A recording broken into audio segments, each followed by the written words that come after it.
Hi there, my name is Tom Bell, and welcome to my 5 Minute Friday videocast on Thursday the 22nd. I am going to Scotland tomorrow, so I'm getting it in early.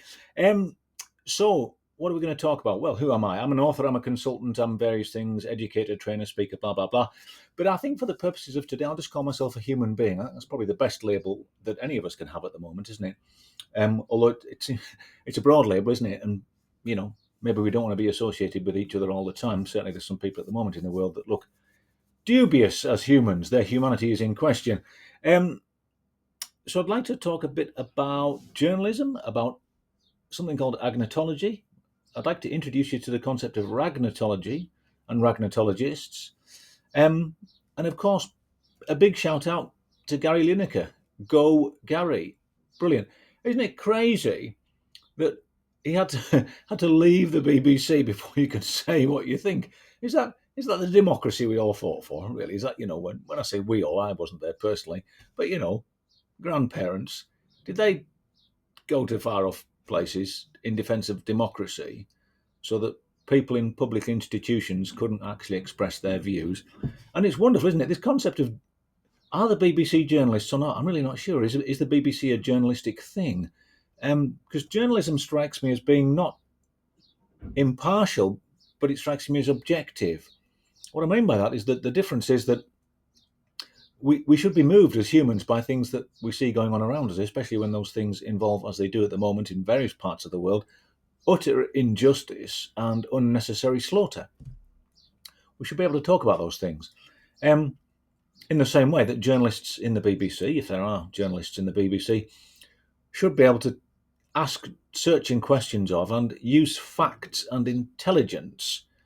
It seems they've fallen into this trap of PR agents, haven't they? And that's, I think, where I'm going to talk a bit about ragnotology and ragnotologists. Anyway, I said I was going to introduce you to the concept of agnotology.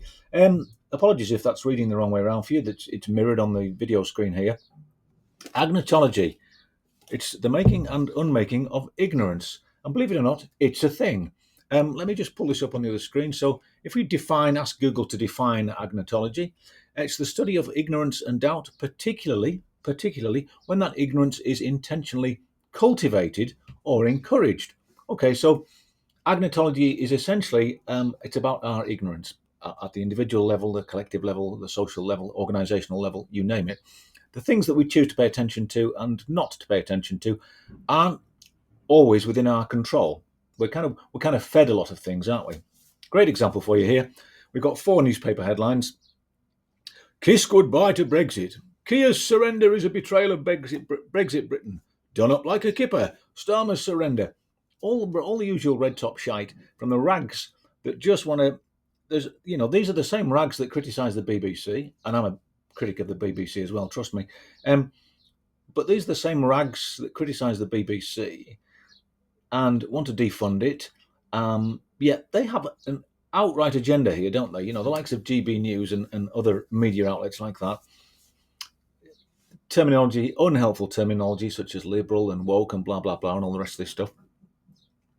So agnotology is, I think, spread by ragnotology, the process of ragnotology, which is, it's a word I made up.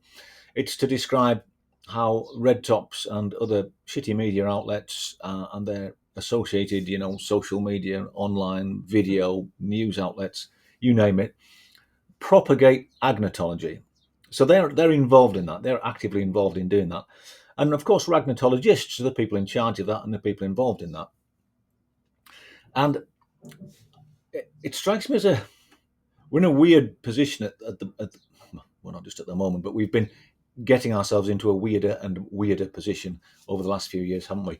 In terms of what we know, what we don't know, what we're fed, what we're not fed. And recently, over these last few days, if you've noticed, you've seen this shift in the position on Gaza. Of course, we all know it's too little too late. It's a deliberate shift. It's to allow people to save face. But of course, the damage has been done. We know, I think it's obvious to a blind man on a flying horse that Gaza is going to be subsumed within by Israel. When I say by Israel, that's not to say that all the people of Israel are bad people. It's just they've got a completely mental, crazy government there at the moment, haven't they? So those mental, crazy people are going to subsume what was Palestine, Gaza.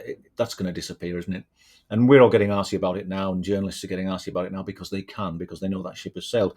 The time for getting arsy about it, of course, was a year ago plus ago. The time for getting arsy about it was even pre the October attacks that Hamas launched on Israel. You know, it's this process of agnotology. We've been kept ignorant about things deliberately to suit people's agenda. And I can't help wondering when I look at how the BBC's dealt with Gary Lineker, I wonder how they would have behaved if we'd been, in 1930s Germany. If Britain had been in 1930s Germany, perhaps we're not far away from it. The BBC wouldn't have condemned, would they? They'd have been, oh, we're impartial. We're impartial. I'm not sure being objective means you're impartial, and I think there's a distinction between the two. I think impartiality sounds a bit like let's be Swiss, but actually being objective says, well, what's actually going on here? Let's interrogate what's going on. And being objective then leads you to a point where you understand what's going on. And at that point, that's where you can demonstrate either your humanity or the lack of your humanity. You can either get involved and say and do the right things and encourage others to say and do the right things, or you can just step back from your responsibilities and go, well, we're impartial. We can't possibly make a comment. Looking at all the headlines this week about Brexit, how the Brexit deal's been broken and the Brexit promise has been broken, whatever that promise was, by the way, because I think most of us are aware now it's a load of old shit. Certainly, the Brexit promise that nobody's talking about is the one where the NHS was promised an extra £350 million a week, wasn't it? But the Brexiteers don't talk about that. What they're talking about, though, of course, is that we've re-engaged with Europe and we're trying to trade again with Europe, and so that's terrible, isn't it? It's probably not terrible, actually. It's probably a really good thing. But I would blame, actually, when I talk about Brexit, I blame the BBC in large part for what happened there, because I think their lack of ability to talk about facts and interrogate people meaningfully, because they were so afraid of being criticised. Oh God, look at them getting stuck into the likes of Farage and all the rest of those idiots. Their inability to do that in a meaningful way has really cost the nation a great deal. That might sound like harsh criticism of the BBC, but if you're going to take the taxpayers' money and provide a universal service, then do it well, do it really well. Don't be partial to one and less partial to another. Give us the facts. It's facts. This whole climate of agnotology that we're in, this whole climate of ignorance that we exist within, and whether you like it or not, we all exist within climates of ignorance to varying degrees about many, many things. It's often said, isn't it, that our ignorance is an ocean and what we know is a drop, and I kind of agree with that entirely. The more I find out, the more I understand that I know very little, if that makes sense. I hope that makes sense. So anyway, I've blethered on well past my 5 minutes, haven't I? I would leave you with this quote from Mark Twain, and it goes roughly to the effect of, it ain't the things we don't know, it's the things we think we know that just ain't so. They're the things that get us into trouble, yeah? So look up agnotology. Be aware of what you are exposed to and what you're not exposed to. Get underneath the skin of the issues and keep going back to your gut and asking, really, can I trust these people to be pointing me in the right direction? Do I trust these outlets, these media channels, to be anything other than self-serving? And I think the honest answer to that question, of course, is no.